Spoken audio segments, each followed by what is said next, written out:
Welcome to అత్తగారి ఇంటి వంటలు. ఈరోజు మనం టమాటో సూప్ ఎలా తయారు చేయాలో చూద్దాం. దీనికి కావాల్సిన పదార్థాలు: ఉల్లిపాయ, ఒక మీడియం సైజు ఉల్లిపాయ కట్ చేసి పెట్టుకోవాలి. ప్యాన్లో 1 టీ స్పూన్ బటర్ కానీ గీ కానీ వేసుకొని అందులో ఉల్లిపాయలు వేయించి పెట్టుకోవాలి. వేయించాలంటే మరీ బ్రౌన్ కలర్ కాదు, కొద్దిగా మగ్గిపోవాలి అంతే.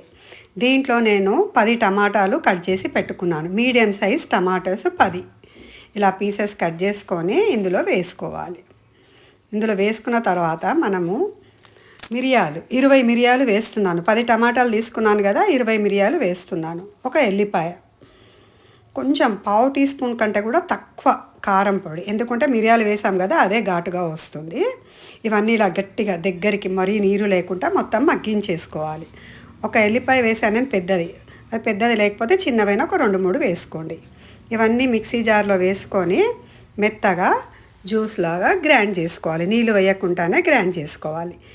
దీన్ని మళ్ళీ మనము ఒక జాలి పెట్టేసి అందులో వేసి వడగట్టుకోవాలి. నేను ఒక టమాటాకు 2 మిరియాలు చొప్పున చెప్తున్నాను, అదే ఘాటు సరిపోతుంది. ఇదంతా జాలీలో వేసుకొని వడబోసుకోవాలి. మొత్తం కొంచెం ఇట్లా చెంచాతో ఇలా గరిటెతో అంటే మొత్తం వెళ్ళిపోతుంది. దాంట్లో పిప్పి కూడా కొద్దిగా వస్తుంది, అది తీసేసేయాలి మనం.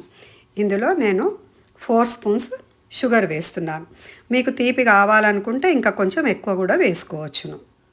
ఇందులో సరిపడినంత ఉప్పు వేసుకోవాలి. ఇదంతా మరిగించుకోవాలి. మనము ఉల్లిపాయ వేసాం కదా, దాంతోనే మనకు థిక్నెస్ అనేది వస్తుంది. మళ్ళీ కార్న్ఫ్లోరు ఇవన్నీ ఏం అవసరం లేదు, వితౌట్ కార్న్ఫ్లోర్తో చేశాను.